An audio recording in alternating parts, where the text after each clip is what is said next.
3 Squares, The Invention of the American Meal by Abigail Carroll.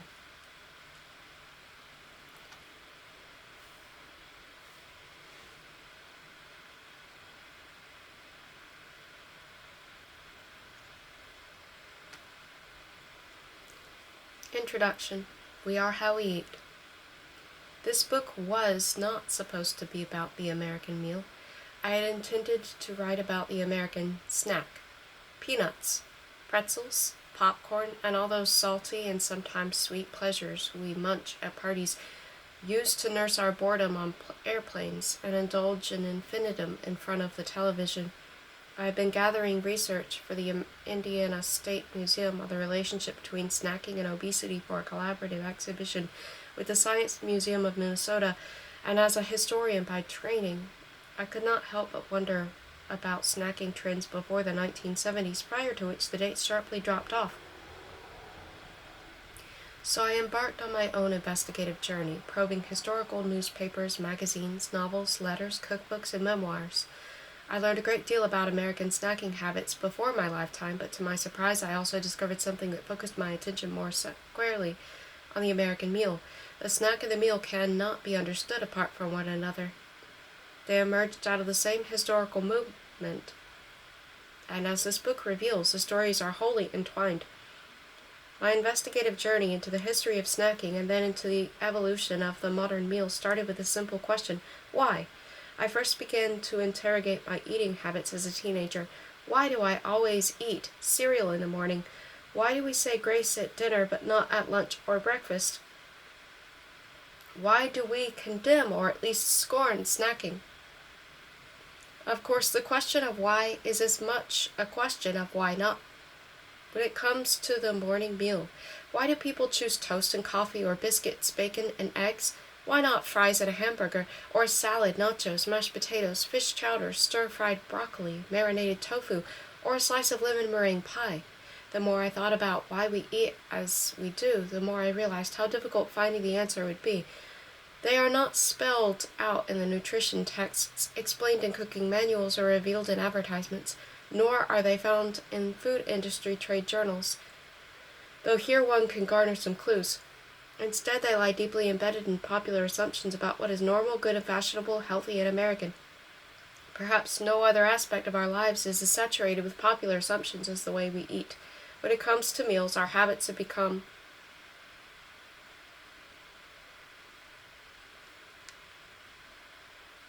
adapt.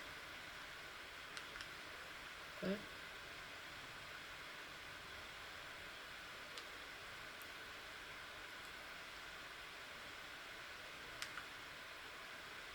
So deeply ingrained that we hardly wonder why we adhere to them.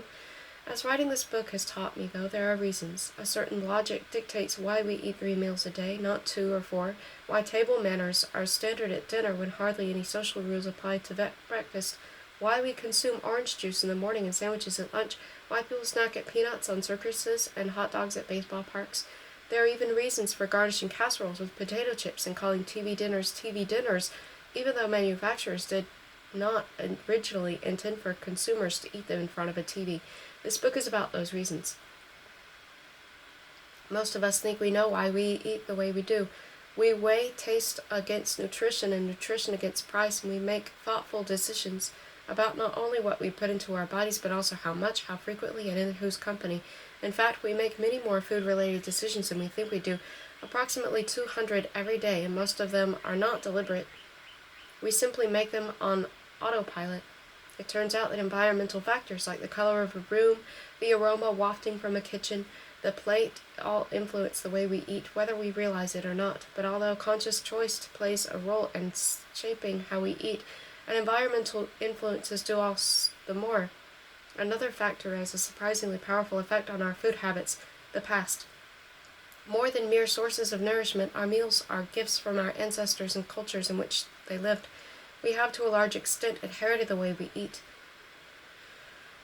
Take breakfast, for example. When we pour milk into a bowl heaped with rice puffs or bran flakes, we probably don't realize that this morning meal has a lot to do with 19th century religious health reforms and the belief that a grain-based breakfast was a biblically sanctioned solution to a national case of indigestion. Lunch and dinner are also living artifacts that say much about the cultures and ideals on the areas in which they were born as they do about our modern lives today. We may come together as family over a hot meal in the evening to catch up on the day's events because we like to, but we also do this because the past prescribes it. When the Industrial Revolution upended the agricultural work schedules of countless farmers turned factory workers in the mid-19th century and made it unfeasible for them to eat their main meal in the middle of the day, dinner shifted to the evening. Until then, dinner had not been a particularly social affair.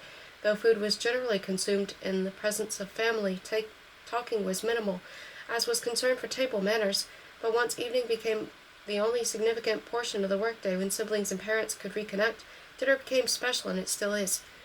Lunch, the sandwiches we slap together and throw into a brown paper bag, or the soup we ladle into cardboard containers and balance on cafeteria trays, is a relic of the same shift. These quick, simple staples came to the rescue when the noontime feed assumed its new identity as an away-from-home routine. Cold staples that do not require utensils and no-frill, low-cost prepared foods at quick-service venues gained popularity largely for reasons of practicality. They were practical then, and they remain practical now. In recent years, Americans have become obsessed with food like never before. Though talking and watching shows about food, authors, journalists, bloggers all have taken to writing about it with relish, and even historians have begun tackling this fascinating aspect of American life. But so far, no one has written the story of what brought various foods together 3 times a day, 7 days a week, to become something more than nourishment, a meal in particular, the American meal. Like pasta, pork, and Pinot Noir, the American meal has a history. The everyday conventions that define breakfast, lunch, and dinner have evolved over time and have been shaped by characters from all walks of life, men and women from industrialists to slaves, from inventors and entrepreneurs, and scientists to reformers, poets, and politicians. Even quacks have left their mark on the American meal. Of course, no single person is responsible for a cultural habit as far-reaching and complex as dinner, and historical circumstances such as weather, wars, and economic slides have certainly played their part. Still, more than anything else, people have shaped the meal as we know it. Their discoveries have broadened our palates. Their voices have swayed our decisions, and their products have showed up on our plates. Their products have also appeared in our pantries, backpacks, and freezers, the places we raid when between meals we suddenly desire something crispy and salty or creamy and sweet. Individuals' morals, ideas, politics, and pocketbooks. It turns out we have also shaped snacking, which is an important part of the American history because it speaks to Americans' inventiveness, quick pace of life, and entrepreneurial spirit, fondness for childhood, and stubborn sense of freedom. Snacking reveals so much about American culture that it deserves its own book, or so I thought until I tried to write it. To tell the full story, we must place the snack within the context of the meal, and of course the story of the meal would be incomplete if we didn't also shine a spotlight on the snack. This is because the meal and the snack are merely 2 sides of the same coin. The modern snack and the modern meal arose from the same circumstances. They emerged out of the tumult that was life in the Industrial Revolution. Ever since then, tension has marked the relationship prior to the Industrial Revolution. Most people's meals were informal, haphazard, practical affairs, and if someone swallowed a slice of pie between them, no one raised an eyebrow. But when meals, especially dinner, became more social, more mannerly, and more rigidly defined, snacking became transgressive. For a child, a pastry from the cake shop after school was no longer an innocent treat, but an offense to all that dinner had come to represent: family, home, and middle-class propriety. Rules about snacking reinforced the sacredness of a meal, and the sacredness of the meal further sanctioned rules against snacking. Although social rules about eating are much more relaxed today, personal decisions about whether and with what to satiate the stomachs mid-morning or late evening grumbles remain fraught. To snack or not to snack, to unwrap the candy bar and snatch a gratifying chocolatey bite, or wait out the irksome craving in hopes that it will pass quickly. When we ponder such a dilemma, countless shoulds and shouldn'ts related to health, weight, and moral strength, reputation, and the importance of eating proper meals rear their ugly heads. I can still hear my grandmother scolding, "You'll ruin your appetite," whenever I'm tempted to indulge between meals. Some have attempted to shirk these stuffy parameters altogether, adopting unconventional approaches to eating, such as grazing, a continual snacking throughout the day that some consider preferable to our digestion and metabolism. Such an approach frees the eater from a tyranny of outdated dietary structures, or so it would seem. In reality, grazing adheres to a different set of rules, but a set of rules all the same. Whichever direction one takes, to a snack, not to snack, or simply to moderate between meal consumption, it is impossible to escape fully eating injunctions the Victorians described. If 19th century eating conjunctions still color the relationship with snacking, they do so all the more regard with dinner, especially as we watch the cherished cultural invention enter into a state of decline. 21st century Americans worry about the deterioration of family meals, and some feel guilty about their failure to reverse this trend in their own homes. Local and national newspapers frequently print articles with headlines like "Families Dine Together Less Often," "Giving Up on Family Dinner," and "The Pangs of Parenting." One that once missed, we cannot replace, and because the idea of cooking has so imbued our notions of mothering, we often perceive alternatives to family dinner as neglect. Headlines like those above may give the impression that we are losing our grip on a tradition that has served as a harbor and leaven for our values, but the pages of this book will remind readers that the family dinner as we think of it is relatively new, only about 150 years old. The ritual of coming together around a table in the evening is not a natural phenomenon, but a social construction. For as long as a family dinner has been around, it has thrived as a myth as much as not more than reality. Depictions of family meals in literature, film, art, advertisements, magazines, sitcoms, and television commercials present or critique a Victorian ideal, one that we all too often confuse with the real. Although many families do gather regularly to eat, many do not. As for those families that would, numerous obstacles can all too easily block the way: work schedules, commutes, sports matches, play rehearsals, business trips, and dates. In other cases, family dinner is subverted by social friction, interrupted by texts and phone calls, and diluted by the distraction of the television. Given that dinner is a social construction and our lifestyles are changing and becoming more frenetic, surely we can and will adapt, as we've always done in the past, so what's the big deal? Here's the big deal. Statistics pointing to dwindling participation in family meals also reveal an alarming rise in snack consumption. Obesity rates are increasing faster than ever, and the connection between obesity and unraveling of meal patterns becomes more compelling every year. Initiatives such as the Grassroots Family Dinner Project and First Lady Michelle Obama's Let's Move bring national attention to those trends and beg us to ask some fundamental questions about our role of the meal in society, its health benefits, its educational value, and its function in family life.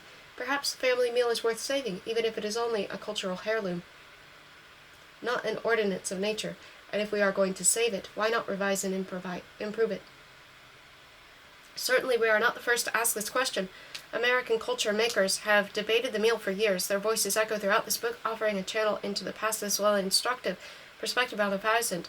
They amuse, provoke, enlighten, and critique. And now for the visionary who cares about the American meal and perhaps even wants to hand in determining its course. These voices offer a compass in which to navigate the future. French gastronome Jean-Antoine Brillat-Savarin famously argued that we are what we eat. This book contends that we are also how we eat. Not only do the foods with which we satiate our appetites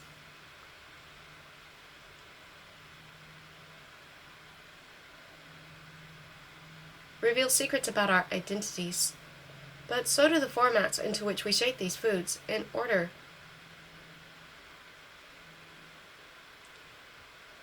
in which we consume them, the places where we sit down to partake of them, if we sit down at all, and the people we surround ourselves with when we enjoy them, whether we cook or order takeout, install ourselves at a table or plop down in front of the television, join with others for a formal meal, or grab a snack to chomp on in the car, speaks to the deep, often tacit relationships we have with our families, our sustenance, our society, and ourselves. Of course, this connection between how we eat and who we are is nothing new. When European colonists first encountered the tribal peoples of North America, how natives ate became central to European notions of who natives were. The American meal began to take shape in the heat of this cultural collision. 1. Why colonial meals were messy. On a cold, biting day in the winter of 1704, the Reverend John Williams of Deerfield, Massachusetts, trekked 45 miles through the snow on a foot journey from his hometown to Quebec, 300 miles north. During this arduous hike, he had nothing to eat but a slab of frozen meat, which he kept in his pocket and gnawed on throughout the day. Through food, this was far from a meal, and Williams would have preferred to stop, build a fire, and enjoy the pleasure of a proper dinner at the usual dinner time in the middle of the day. From break to dawn till dark, we never so much as sat down at noon to eat warm victuals, he complained, but stopping to prepare a meal was simply out of the question because this journey was not voluntary. Mohawk Indians had taken Williams captive during the infamous Deerfield raid organized by the French as part of the Queen Anne's War. During his ordeal, He had no choice but to eat in the manner of his captors and make do with his usual English fare, subsisting on groundnuts, roots, cranberries, and the occasional ration of dried moose flesh. He pined for Deerfield's customary staples. For 3 weeks, he lamented, "I ate no bread." For at least 3 weeks he also had to forego the comfort of regular meals. These were important to him, especially having hot food in the middle of the day. But the foreign culture into which Williams had been plunged approached food in an altogether different and, to the colonists, downright startling fashion. As long as his fate rested in the hands of his captors, he had to live and eat by their rules. Encountering the tribal peoples of North America, European explorers and settlers found themselves forced to question the institution they had long taken for granted, the meal. They had no such thing as set meals, breakfast, dinner, or supper, remarked explorer John Smith. Instead of eating at 3 distinct times every day, natives ate when their stomachs cued them. Instead of consuming carefully apportioned servings, they gleaned a little from the pot here and there. English colonists deplored this unstructured approach. They believed in eating according to the rules and pattern standards that separated them from the animal world, but when it came to structure, colonists were hardly in a position to boast. Though they believed in ordered eating, their meals were rather rough around the edges, lacking the kind of organization to form that typifies the modern meal today. Hardly well-defined or clean-cut, colonial eating occasions were messy in more ways than one. Perhaps this partially explains why explorers and colonists were so quick to criticize native eating habits. In doing so, they hid the consistencies in their own. Colonists found Native American eating habits wanting because they judged them by the European standard. For Europeans, a meal combined contrasting components, usually cereals, vegetables, and animal protein. Heat offered an additional desirable contrast. Swedish traveler Peter Kalm noted that many meals consumed by the natives in the mid-Atlantic when he traveled in the mid-18th century consisted simply of maple sugar and bread. With only 2 ingredients and a distinct lack of protein, not to mention heat, this simplistic combination fell short of European criteria. It was more of a snack. Other typical home non-meals included traveling foods such as no cake, pulverized parched cornmeal, to which natives add water on the go, and pemmican, a dense concoction of lean meat, fat, and sometimes dried berries.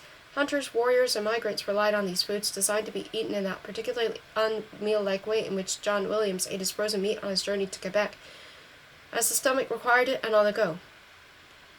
Jerked venison and fat, chewed as one traversed in the wilderness, was not most colonists' idea of a proper meal, and if natives' lack of sufficient contrasting components and the absence of a formal eating schedule puzzled colonists, even more mystifying was the natives' habit of going without meals and often without any food at all for extended periods. Jesuit missionary Christian Leclerc portrayed the Micmac of the Gaspé Peninsula in Canada as a slothful people, preserving and storing only a token of winter supply. They are convinced that 15 to 20 lumps of meat or of dried fish cured in the smoke are more than enough to support them for the space of 5 to 6 months. Leclerc and many others did not realize that if natives went hungry, they did so not from neglect but by choice. Fasting was a subsistence strategy, and Native Americans were proud of it. Throughout the year, Native Americans prepared for times of death by honoring their fasting skills. They practiced hunger as a kind of athletic exercise, conditioning their bodies for the hardships of hunting, war, and seasonal shortages. According to the artist George Catlin, the Mandan males in what are now called Dakotas studiously avoided every kind of excess. An anthropologist among the Iroquois observed that they were not great eaters and seldom gorged themselves. To discourage gluttony, they even threatened their children with a visit from the Sago-Dwakus, a mythical monster that would humiliate them if caught them in the act of overeating. Native and European approaches to eating came to a head in the vice of gluttony. Many tribal peoples condemned overeating as a spiritual offense and a practice sure to weaken manly resolve and corrupt good character. Europeans also condemned it, largely for religious reasons, but more fundamentally because it represented a loss of control over the animal instincts. In the European worldview, overindulgence was precisely the opposite of civility, and the institution of the meal guarded against gluttony and a slippery descent into savagery. The meal gave order to set the boundaries around the act of eating, boundaries that the Europeans felt native and practices lacked. As explorers and colonists defended the tradition of the meal, the institution took on new meaning. For them, it became a subject of pride, serving as an emblem of civilization and a badge of European identity. Europeans viewed Native Americans largely as gluttons, because whites caught only fleeting glimpses of the complex and continually shifting lives of the Native Americans. They were liable to portray the native way of life according to a single cultural snapshot, which when it came to food was the post-hunt feast. It was well known that the natives ate much and frequently during times of abundance. John Smith recorded that when natives returned from the hunt with large quantities of bear venison and oil, they would make way with their provision as quick as possible. For a short time, he explained, they have plenty and do not spare eating. White witnesses popularized the image of just such moments of plenty as typical. Although Native Americans were hardly gluttons, Europeans, fascinated by the idea of a primitive people with a childlike lack of restraint, embraced the grossly inaccurate stereotype of the overeating Indian. William Wood portrayed the natives of southern New England as gorging themselves to their bellies stand forth, ready to split with fullness. A decidedly strange Anglo-American amusement involved watching Native American relish a meal. Why, asked George Catlin, is it that hundreds of white folks will flock and crowd around a table to see an Indian eat? With a head of disappointment, William Wood recorded the appetites of tribespeople invited to an English house to dine as very moderate. Wood was uncertain whether to interpret this reserve as politeness or timidity, but clearly he and his fellow English spectators had not expected shy and tempered eaters. One culture's perception of another often says more about the perceiver than the perceived. Although settlers embasted natives to gluttony, whites may have been the real gluttons. According to more than one observer, many a native blushed at Europeans' bottomless stomachs. The large appetites of white men who visited them were often a matter of surprise to the Indians who entertained them, wrote a 19th century folklorist among the Iroquois. Early anthropologist Lewis Morgan concluded that natives required only about one-fifth of what white men consumed, and he was skeptical of his own ability to survive on such a paucity of provisions.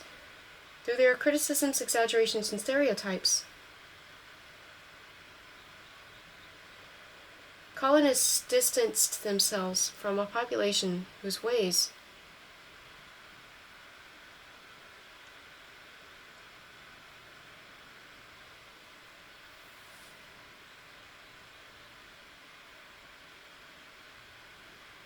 appeared savage and unenlightened, and the organized meal provided a touchstone in this clash of cultures. It became a yardstick by which Europeans measured culture and a weapon by which they defended their definition of it.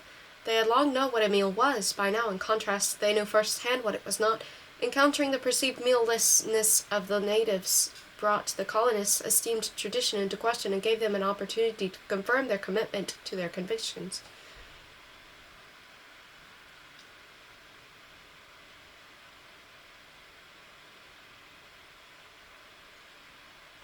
They refused to approve of, let alone adapt to, the loose food ways of the Native Americans, and instead embraced all the more heartily a structured, meal-centered European approach to eating.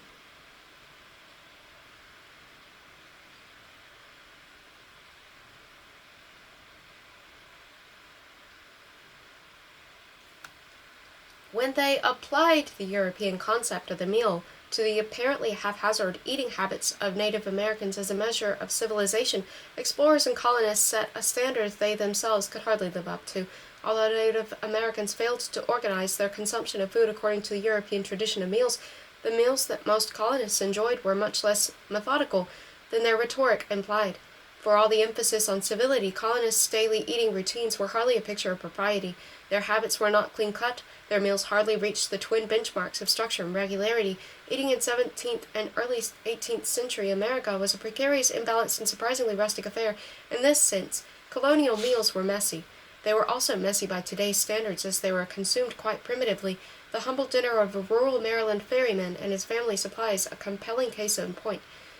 When distinguished Annapolis physician Alexander Hamilton reached the Susquehanna River on a journey to New England in 1744, the ferryman, whom he found having dinner home with his family, invited him to share their sustenance. The meal consisted of a homely dish of fish without any kind of sauce. Despite his hunger, Hamilton declined to partake. They desired me to eat, but I told him I had no stomach. The meal's presentation and manner of its consumption probably had something to do with Hamilton's sudden lack of appetite. They had no cloth upon the table. Their mess was in a dirty, deep, wooden dish, which they evacuated their hands, cramming down skin, scales, and all. They used neither knife, fork, spoon, plate, or napkin, because I suppose they had none to use. The scene was crude, but at the same time curiously quaint. Hamilton might have condemned the inelegant habits of these coarse country folk, but he chose instead to idealize them. I looked upon this as a picture of primitive simplicity practiced by our forefathers. By recording the details of a scene, he preserved it as a relic, revealing what a typical slice of colonial American life might have looked like in a century earlier. Until the mid-17th mid-19th century, and for some well beyond, most Americans' meals were not what we would think of as meals today. Instead of family gatherings around food-laden tables at usual times of day, meals were generally informal, variable, and socially unimportant affairs. Americans during this time ate frequently and irregularly with little concern for mealtime conventions or social decorum. Eating had often been a casual and ad hoc and untidy movement, non-event that made little use of tables and chairs, required no utensils, and bore few if any social expectations. This approach to food lasted well into the 19th century in some households. Booker T. Washington, who grew up a slave in Virginia in the 1850s and 1860s, recalled that his family supped without the benefit of utensils or table, balancing tin plates on their knees or eating directly from a skillet or pot. I cannot remember a single instance during my childhood, he wrote, when our families entire sat down at the table together and ate a meal in a civilized manner. During the colonial era, and even to a certain extent into the 19th century, meals were not only rustic but unbalanced. As a central and by far most important meal, dinner set the course for the day. Taken hot around noon, it was both the main meal and, in a sense, not the only one. The others, breakfast and supper, were frequently spontaneous and often monotonous, typically relying on standby such as pie, toast, cheese, mush, and any meat or fish remaining for dinner from the day before. This recycling of meals remained typical for generations. Lyndon Freeman of Sturbridge, Massachusetts, customarily ate meat and sauce left over for the dinner as hash-up for breakfast the next morning. On the day of the grisly 1892 Lizzie Borden murders in Fall River, Massachusetts, the family breakfasted on mutton soup and cold mutton left over from the lease the day before. Breakfast and supper featured fare whose main function was to keep the stomach satisfied until the next decent filling, to bridge the gap from dinner one day to dinner the next. Often the morning and evening meals were merely glorified snacks, especially as they were frequently taken cold. The interchangeably stemmed from pre-industrial Americans' informal approach to eating and their generally pragmatic view of food. For most, food was fuel, and eating was less about enjoying the pleasures of the palate or family fellowship than replenishing work-weary bodies and fitting them for the next round of arduous chores. Whether the refueling took place in company or alone, with or without regard for etiquette, using utensils or fingers at a regular time or spontaneously, seated at a table or leaning against a wall, what mattered most was what it took place. Food meant survival. It was energy and sustenance, obtaining one's fill with serious business. Not surprisingly, the shape and social trappings of the meal meant comparably little. Prior to the Victorian era, the everyday meal in America was fluid. The line between a meal and a snack was blurred, and neither form of eating could be pinned down and definitively distinguished from the other. Eating occasions in the pre-industrial era evaded categorization for the simple reason that life itself was less categorized, boxed, and delineated. The informality and spontaneity with which Americans approached eating conformed to and accommodated an organic, pre-industrial agricultural existence. Most colonists farmed and inhabited a world shaped by seasonal rhythms. Late summer was a time for putting up the crop, drying fruit, preserving berries, and picking vegetables. Butchering came in late fall when daytime temperatures hovered around freezing and fresh meat could be safely salted, smoked, dried, submerged in barrels of brine, or ground into sausage. Mending, cattle dipping, and maintenance activities were saved for the winter, and with spring came the time for plowing, cleaning, planting, calving. Just as the season had its wheel of activity, so did the weeks and days. Typically, Monday was wash day, Tuesday ironing day, Saturday baking day, and Sunday the Sabbath, with a cleaning day and a market day somewhere in between. Whether it was washing day or baking day, there were cows to milk in both the morning and the evening, milk to strain and set for cheese or to churn in the butter, which was still fresh, fires to tend, wood to haul, ash to clear, infants to nurse, and of course food to cook. At the heart of this agricultural existence was the hearth, a cooking mechanism that turned out what might look to modern eyes like a lopsided parade of meals, but one that nonetheless complemented the organic rhythms of a life lived off the land. Since working the land meant early mornings in order to take advantage of the light, stomachs were ready for dinner by noon, and homemakers spent a good deal of the morning preparing the midday meal. With so much time and effort devoted to the midday meal, supper was necessarily smaller and frequently cold, as was breakfast the next morning. Like their kin laboring in the fields and barns, homemakers also coordinated their schedules with the sun.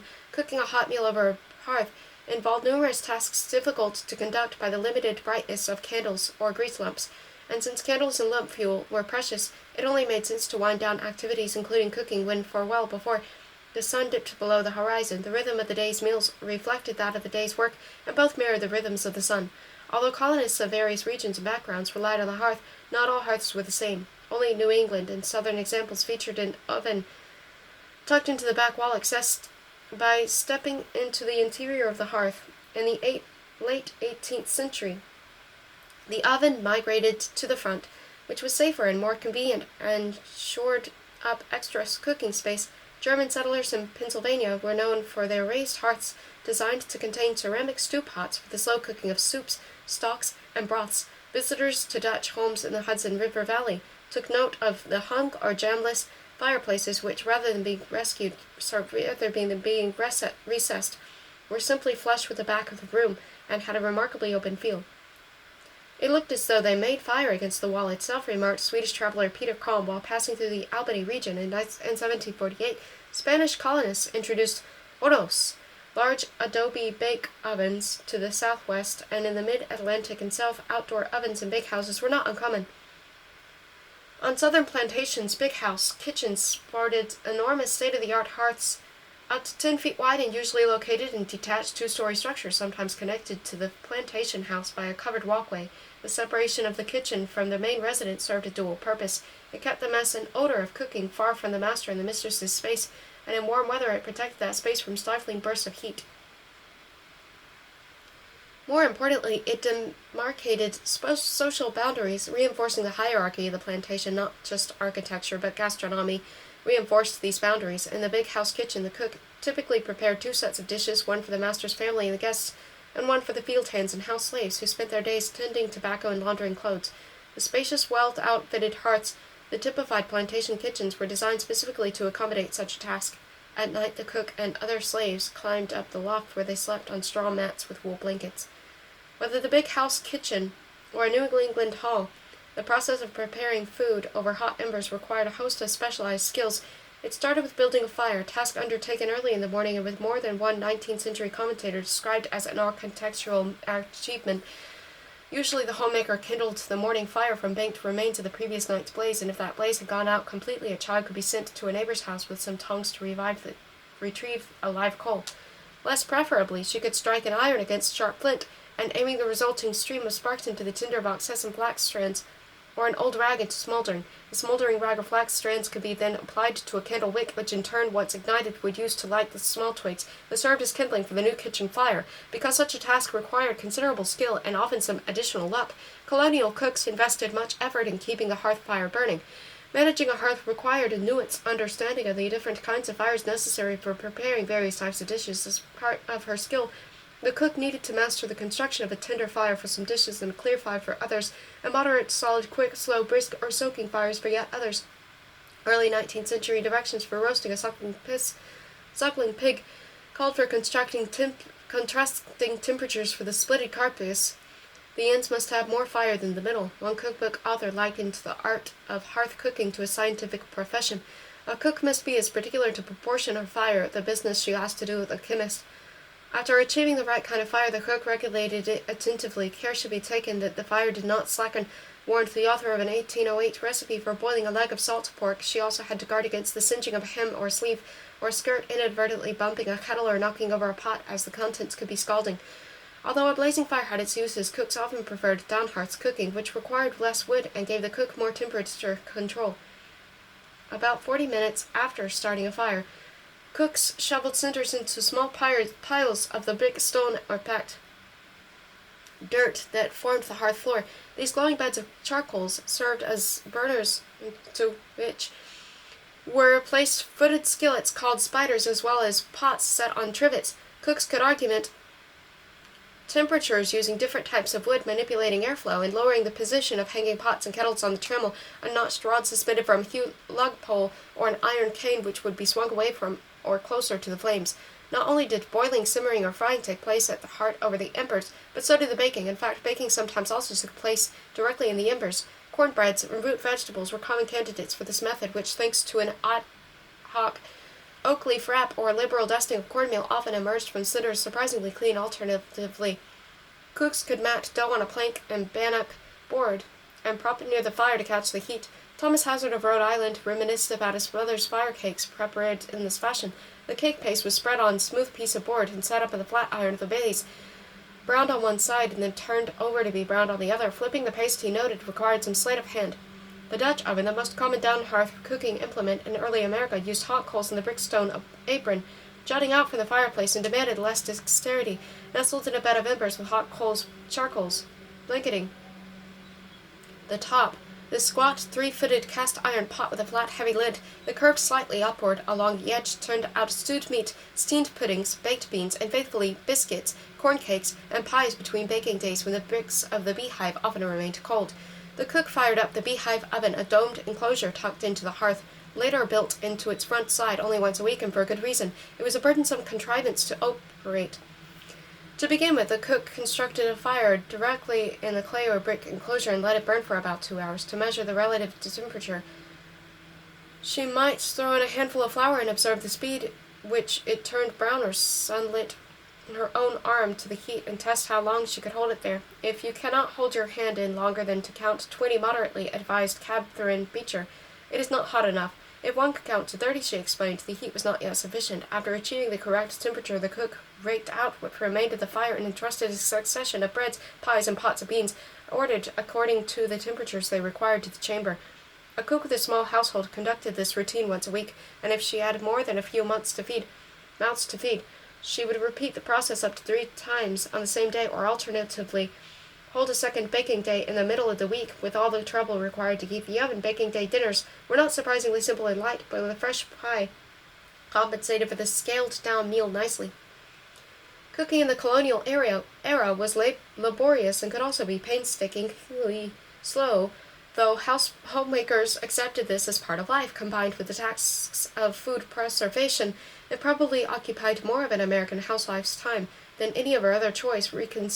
Reconstituting dried and salted goods, which comprised a large percentage of winter fare, also took a significant time. An 1808 recipe for dried fish requires the cook, once she has prepared the fire, to hang the fish in the pot of scalding water for 6 hours, followed by another hour in fresh water. To be in perfection, wrote Miss Lee in her instructions for roasting a suckling pig, it should be killed in the morning, or to be eaten at dinner, which such effort and so many hours involved in the high cooking process.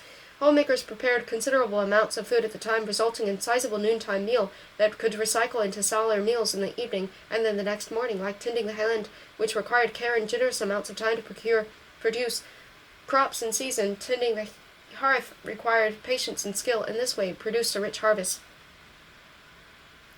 If the daily meals in early America seemed lopsided, with a heavy dinner in the middle of the day and colder feeds in the morning and evening, the physical scaffolding of the meal was frequently crude and make-do. In this description of the ferryman's dinner, Alexander Hamilton failed to note many of the material details of the dinner, and these gaps may be telling. There is no mention, for instance, of the family's table or chairs. The partakers may have been seated around a board, but because of their humble circumstances, we cannot safely make this assumption.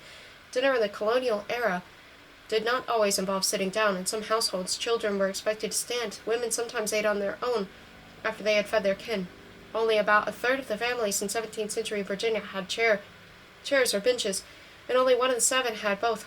Most individuals scraped by at mealtimes by sitting on furniture available.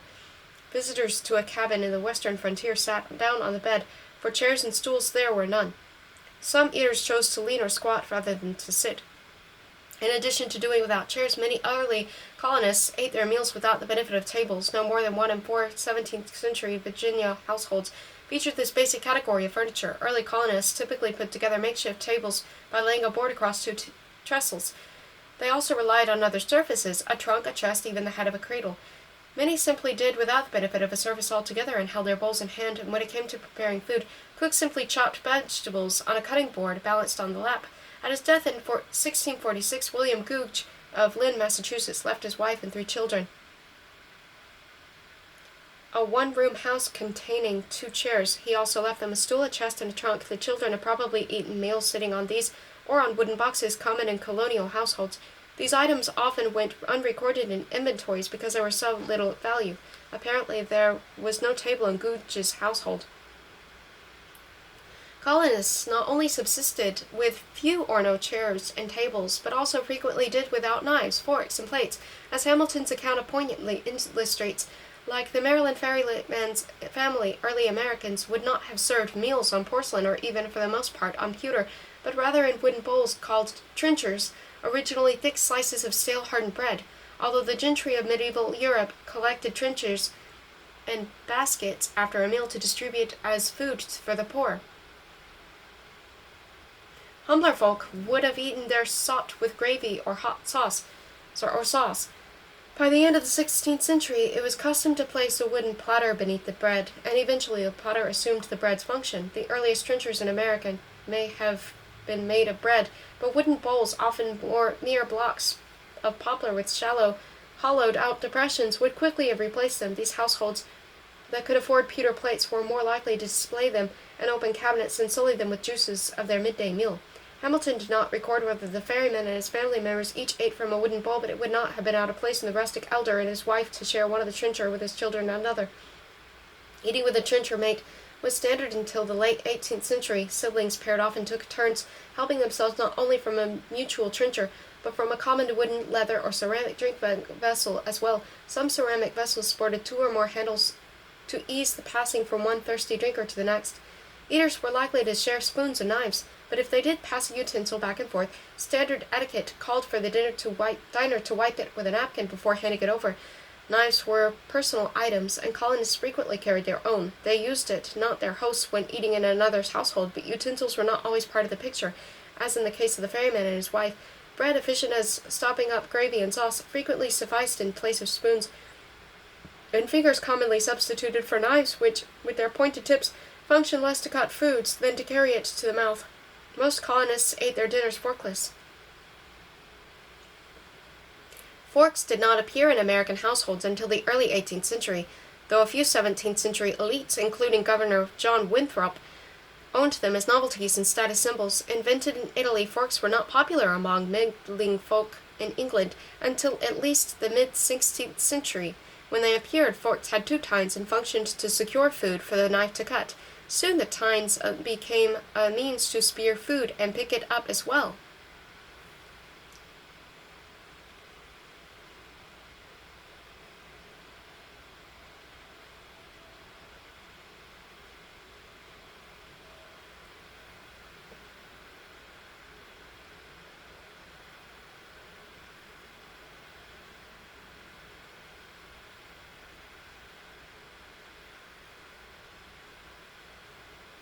Thanks to the fork, the knife no longer had to double duty as a cutting implement and the food transporter. As a result, its sharp tip gave way to a rounded edge. Anecdotal evidence suggests that a movement against the crude practice of picking one's teeth with the knife point after a meal also engendered this change.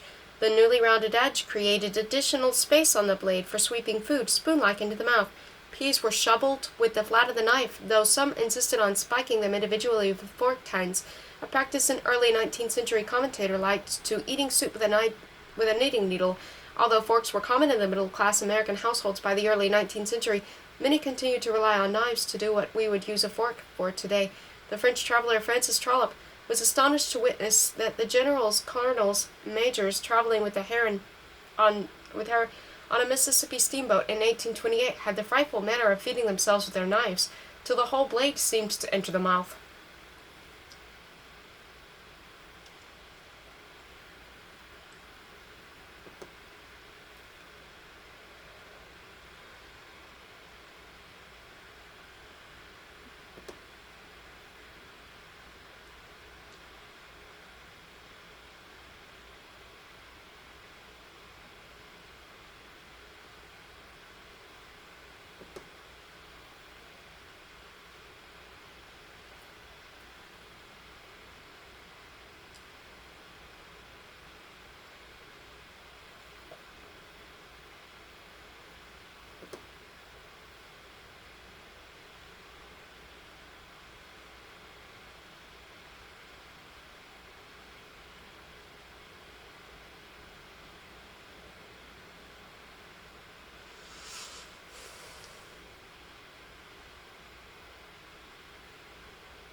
Before the introduction of the fork, when fingers frequently served as a utensil, napkins played a central dinner-time role.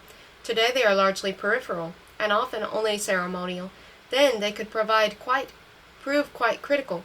The lack of napkins at the ferryman's dinner may have come as a bit of a surprise, but there are more ways than one to clean hands. Dipping them into a bowl of water, or if there were servants, having water poured over them was one option. Alternately, one could wipe fingers on the tablecloth, a communal napkin writ large, or any number of personal garments. Erasmus's 16th century warning against the temptation to lick greasy fingers and wipe them on one's tunic suggests that the practice was not uncommon in his day, and if napkins were absent from a meal a century later, the temptation to use such alternatives must have been formidable. When the fork appeared, some saw the new utensil as a way to save napkins. Others saw forks as entirely superfluous, precisely because of the napkin. What was the necessity of having a fork when God gave us fingers to eat with and napkins for cleaning them? Or so the logic went. The debate would have little meaning for the ferryman and his wife, who humbly supped without benefit of either napkins or forks. In the absence of a tablecloth, personal handkerchiefs may have served as the couple's napkin alternative, and the meal would likely have ended with a thorough washing of their hands and face. Perhaps the lack of scaffolding to support the kinds of mealtime customs most modern Americans are used to can help us better understand why early American eating was often rushed and notoriously unsocial. Alexander Hamilton did not comment on the sociality of the ferryman's dinner, but it is hard to imagine a family eating fish with their hands engaging in a nuanced conversation. Until the mid-19th century, excepting among the elite, meals were less social affairs and more about the business of eating. Although diners may have eaten together and even spoken to each other, they likely remained focused on the task at hand, refueling. Perhaps the paucity of mealtime conversation in America stemmed from the fixation on food. Perhaps it stemmed from a general sense of hurry, which 19th century travelers would later comment on at length. I had been some time in America before I was able to keep up to my neighbors in the rapidity of dispatching their meals, remarked Scotsman John Duncan. When British Major General James Edward Alexander dined at an inn in Nashville, Tennessee, he remarked that several gentlemen had eaten so fast that they rose from their table, wiping their mouths with their hands before he had even taken his first bite. Although travel narratives may represent a class divide, upper-class diners, commenting on the habits of the middling and poorer folks, when it came to the dinner table, there is little evidence that average Americans took their time. Hamilton's encounter with the ferryman on the Susquehanna River illuminates a stark but fascinating contrast between his urban, sophisticated world and that of the rural poor inhabiting colonial villages and hamlets.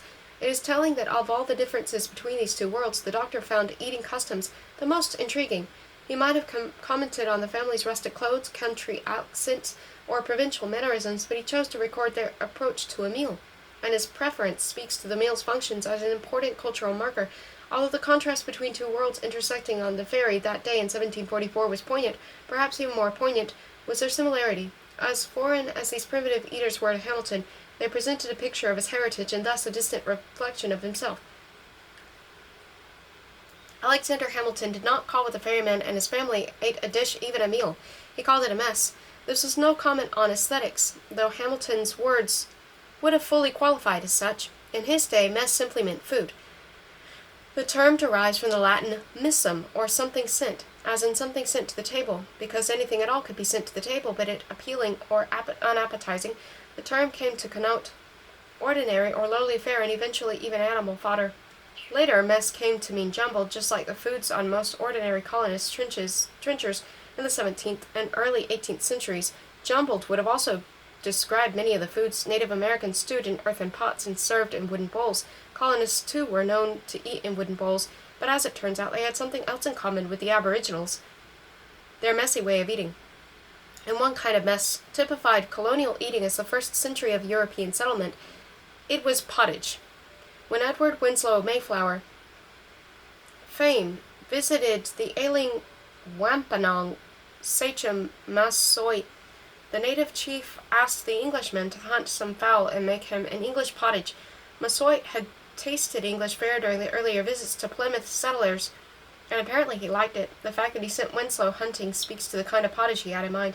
But Winslow knew that Massasoit, in his sickly condition, would not be able to stomach meat, so he had a tribal woman bruise some corn while he foraged for herbs.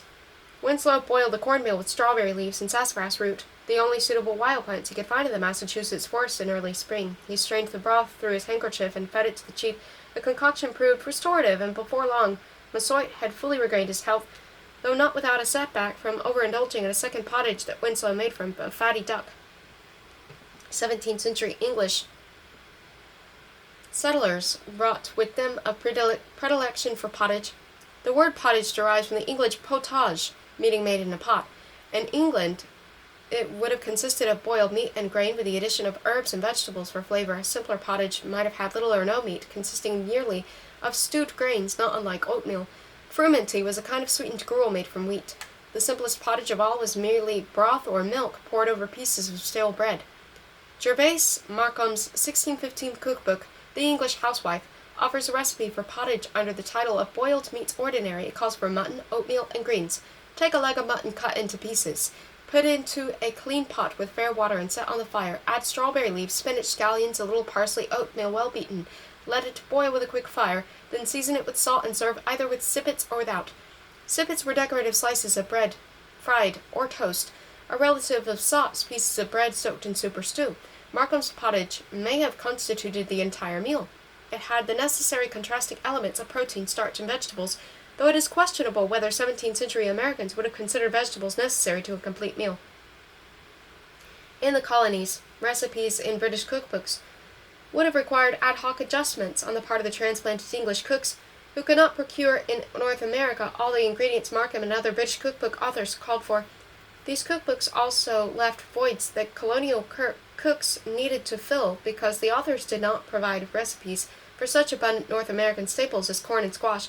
Edward Winslow displayed New World culinary ingenuity when, in lieu of oatmeal and other familiar Old World grain, he added ground cornmeal, a Native American staple, to Massoit's dish.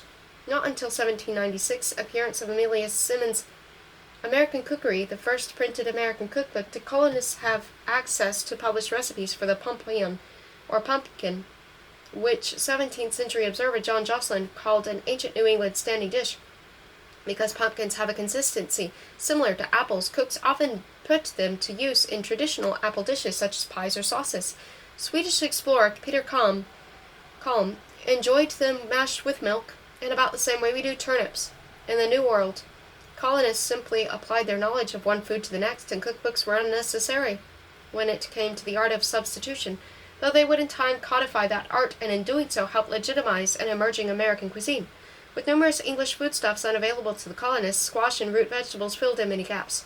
Although life was precarious, it would have been even more so without the abundance of pumpkins, lifesavers when supplies were low. They proved not surprisingly monotonous. 18th century Moravian missionaries on the Indiana frontier lived for a time largely on pumpkin. They boiled it, mixed it with cornmeal, and baked it.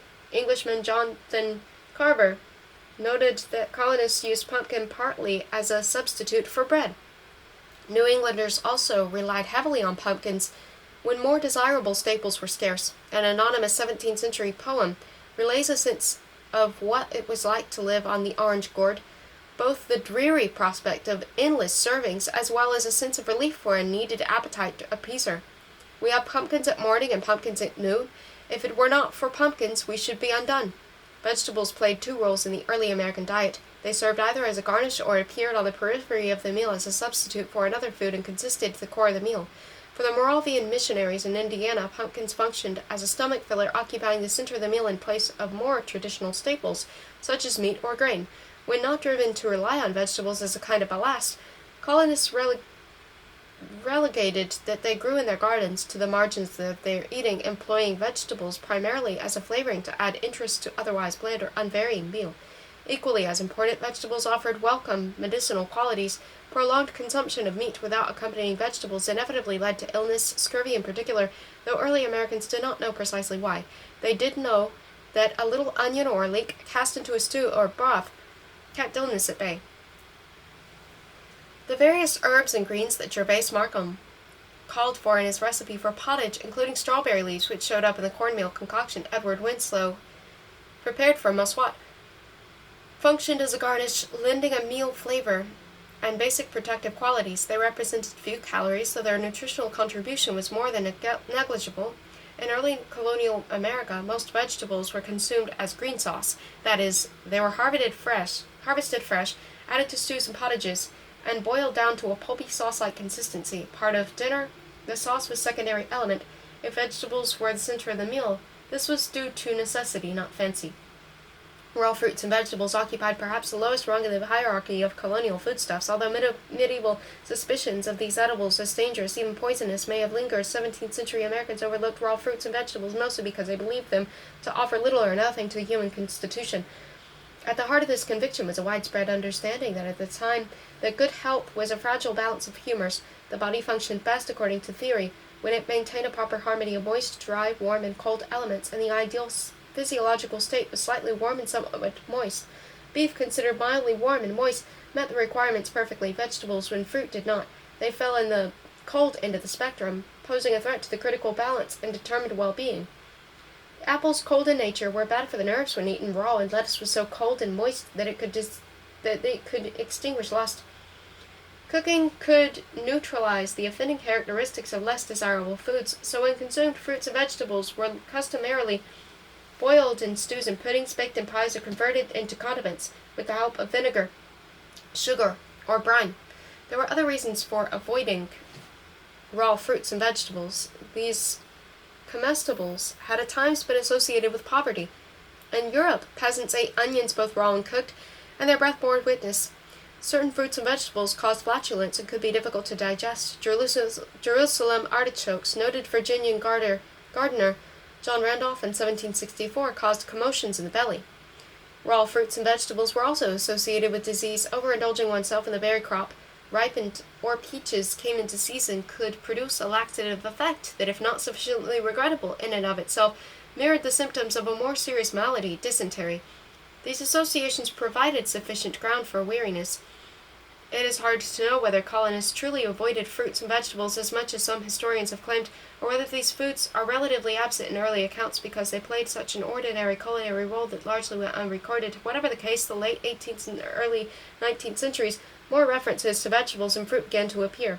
Their general consumption likely increased during this time, but the more frequent mention in travel notes, memoirs, and cookbooks may also stem from the emergence of a more modern approach to food. The art of substitution was not merely a matter of apples and pumpkins, it also applied to meat. Although Markham's pottage recipe calls for mutton, colonists might have used game or salt pork.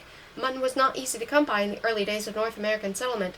Sheep require open pasture and protection from predators, but neither was very feasible for early subsistence farmers who carved their holdings out of woodland and had little time to devote to building proper fences. Besides, sheep's wool was often more in demand than sheep's meat. In the decade leading up to the Revolutionary War, when the colonies boycotted English imports and pledged to wear homespun, and resistant to the Stamp Act, eating mutton was shunned, and some communities even outlawed killing a sheep for meat. Of course, settlers and their descendants did eat mutton, especially in the Southwest, where it was introduced in the 1800s, but in America it never became the staple that it had been in England. When it came to raising livestock in a colonial America, pork fit the bill.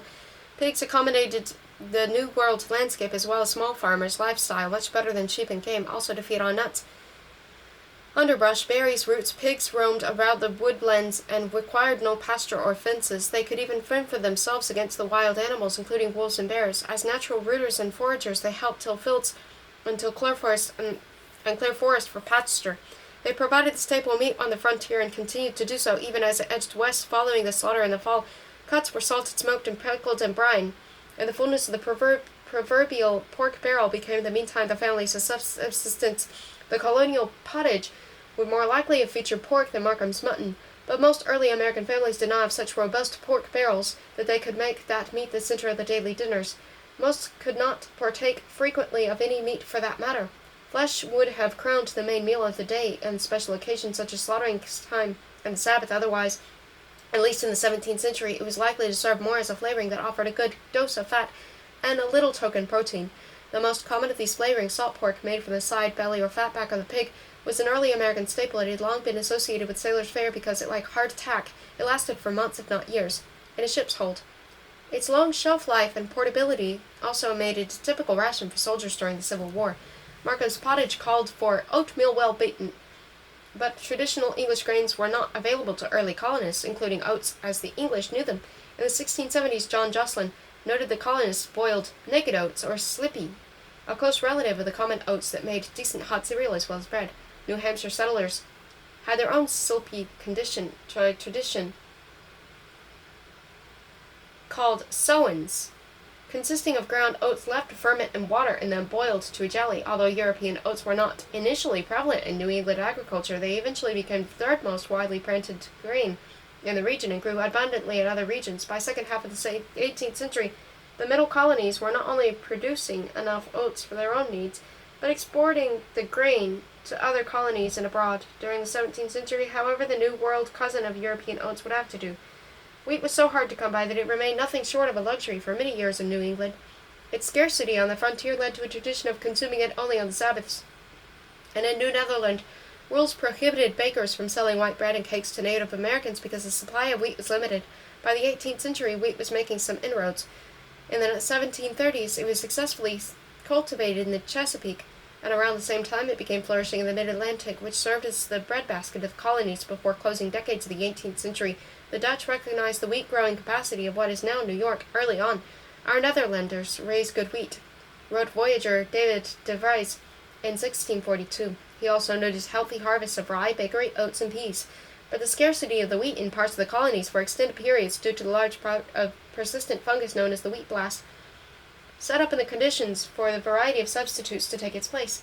When they ran out of grain, colonists often employed the humble pea.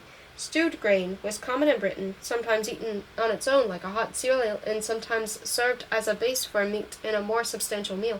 Regional and class differences determined which grains a person generally consumed: wheat, barley, or rye. Peas had been standing in for all these grains in less affluent English households for centuries. The dried legumes were typically ground into meal, which sometimes served as flour or bread. When peas ran out, acorns and beans might take their place. Perhaps more common than bread was peas porridge, the ground meal boiled into a pudding. Peas porridge hot, peas porridge cold, from a famous medieval nursery rhyme, speaks to the seemingly endless round of the dull green gruel on which English peasants and later colonial subsistence farmers heavily relied. Despite the monotony it represented, peas porridge supplied a cheap, starchy, and filling protein that was ideal for North American winters, not only because it was hot, but because peas stored well when dried and could keep throughout the winter. Potatoes did not become popular garden crops in New England until 1720s, and colonists did not start digging root cellars to store them, along with carrots, turnips, cabbages, and onions, around the same time. Before the early to mid-18th century, peas were commonly the main, if not the only, vegetable available during the colder months. Peas porridge eventually morphed into baked beans with when beans, which were native to North America, proved hardier than English pea plants. As far as a replacement for wheat, barley, oats, and rye, peas had done their job well, but they could not compete with a particular New World grain that proved to be a promising alternative. If one substitution characterized settlers' New World foods more than any other, it was the replacement of wheat and other European grains with corn. The word corn was originally synonymous with seed or grain. In Europe, corn had referred to the predominant local grain of a given area, oats in one place, rye in the other. So when European settlers needed a name for the yellow kernels of maize that Native Americans relied on so heavily, they called it Indian corn or simply Indian. According to this logic, corn pudding was reduced to Indian pudding and corn and rye bread to rye and Indian. Although the colonists called maize Indian corn because Native Americans relied on that grain most, they might as well have called it settlers' corn because it quickly became the grain they counted on most heavily too, though they at first were none too proud of their alliance with this primitive native staple. One use of corn by the early colonists was in the making of a provision they simply could not live without: beer. Calorie-dense and nutrient-rich, this restorative beverage helped fuel the hard work of agriculture, blacksmithing, and carpentry, and eventually the establishment of a new nation. Colonists relied on beer for warmth in winter and refreshment in summer. It functioned as a kind of food, but was also an effective thirst quencher. As a time when water was contaminated more than likely not to make a person sick, beer proved to be a safe form of hydration. It was so important as a potable source of hydration that in 1620 the so-called Pilgrims disembarked from the Mayflower in what became known as the Plymouth instead of holding out for their original destination, the Hudson River. The reason, according to William Bradford, was that their barrels had run dangerously low. We could not take time for further search or consideration, our victuals being much spent, especially our beer.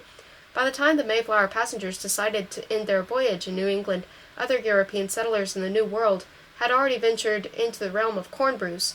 Although the 1580s Roanoke colony, or the Lost Colony, off the coast of Virginia failed, Roanoke settlers' attempt to brew alcohol from the maize did not. Thomas Harriot declared the result of their experiment as good ale as was to be desired. A few decades later, the Jamestown colonists were innovatively crafting beer out of maize, even preferring the New World alternative to the barley malted beverage they had brought with them from England. In 1662, John Winthrop, Jr. described the maize brewing process for readers back in England when decided beer made from corn very wholesome. In addition to corn kernels, corn stalks and cornbread, molasses, wild rice, pumpkins, and Jerusalem artichokes, persimmons, green peas, potatoes, and maple syrup were all used for malt.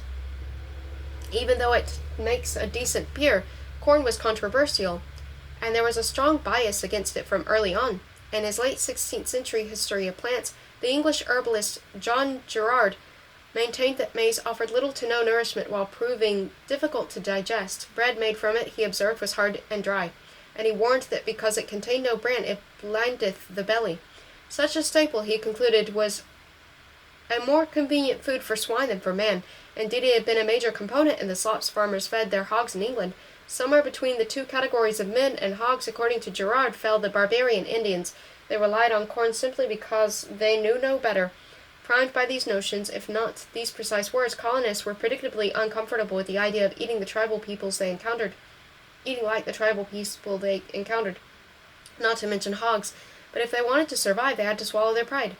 For the settlers, eating maize meant blurring the lines between themselves and those they saw as savages. Whether they wanted to or not, consuming corn, they were in fact going native. Despite corn's dubious reputation, colonists made liberal use of it, both as a substitute ingredient in English dishes and in the various Native American preparations they adopted and transformed.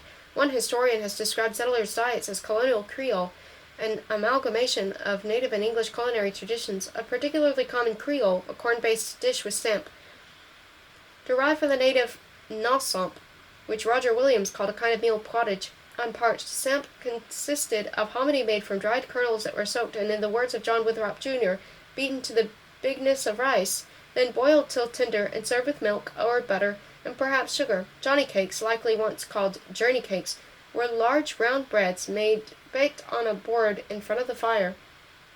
Not unlike Native American cornbreads, because they resembled oat cakes from the Scottish Highlands, they were also called Indian bannocks, rye, and injun.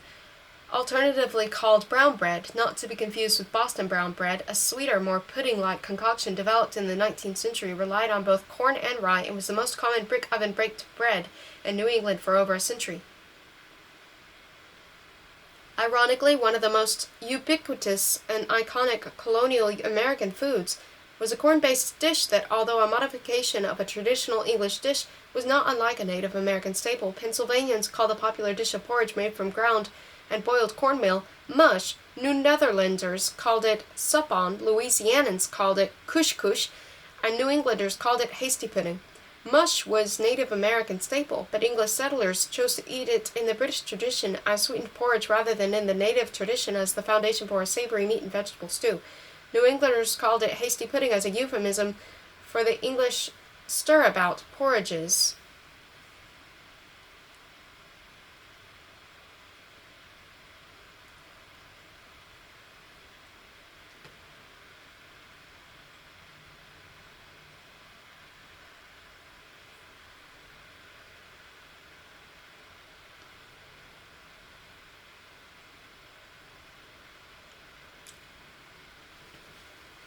Stirabout porridges. Where is it? Porridges of the same name, made from ground oats or grated bread. John Jocelyn articulated the resemblance between the two early on, explaining that colonists boil the cornmeal upon a gentle fire till it be like a hasty pudding. Before long, the need to qualify the meal through comparison to its English counterpart faded away. By the 18th century, the boiled cornmeal was no longer like hasty pudding. It simply was hasty pudding. Cornmeal mush not only shared striking similarities with Native American food, but also overlapped with African food. A 19th century traveler in Western Africa called fufu, a millet preparation he encountered, the common paste or hasty pudding, In South Carolina, this dish, which came to rely on cornmeal, was sometimes called turned meal and flour, and 18th–19th century enslaved Africans commonly ate it as porridge or baked into bread. Dinner for field hands often required cooking in the fields, and cornmeal fit the bill. It could be boiled into mush or made into flatbreads known as ash cakes by placing the paste between oak and cabbage leaves and inserting them into the hot coals and ash and campfire in the field. Hoe cakes were essentially the same, though presumably heated on the flat of a hoe. A working adult slave would have eaten 9 or 10 hoe cakes for a meal, sometimes with little buttermilk, salt pork, or herring, often without. Poor southern whites also relied on ash cakes, though they typically topped them with butter. Despite cornmeal mush's associations with marginalized populations, the colonial and federal-era ruling classes eventually favored it, as evidenced by Connecticut wit Joel Barlow Monk's Herrick of 1796 poem The Hasty Pudding. By the time he penned this charming lyric, Americans had not only accepted to come to celebrate corn, writing nostalgically of his homeland while serving it as a diplomatic in France. Barlow commended the simple mixture of cornmeal and milk as a wholesome dish and well-deserving praise. The religious tone with which he honored his favorite breakfast is both humorous and telling. He called the porridge his morning incense, and defended it from those who would stamp with disrepute the luscious food because it feeds the brute, though in references to its unnative origins and the insistence on the regional New England name for the cornmeal dish, Barlow rendered hasty pudding synonymous with American, and in particular New England, identity. To this dish, his pure hereditary taste, he credited his father's brawn, to his own robust health, by extension, the vigor of his newly independent nation. Joel Barlow was not the first to celebrate cornmeal mush or to fame it as a symbol of the American identity. In 1766, Benjamin Franklin publicly defended the virtues of Indian corn and its many culinary forms, including hasty pudding, and the London Gazetteer, an angry English gentleman who had attacked the reputation of the American staple. In his pointed opinion, the New World grain failed to afford an agreeable and easily digestible breakfast. He considered it so inferior as to require copious draughts of strong black tea to accompany it as a digestive aid. Without tea, colonists threatening to boycott the English imported brew would no longer be able to stomach their traditional corn-based foods. The Englishmen predicted their breakfast habits would surely disintegrate, and with them their defiant political resolve. Franklin begged to differ.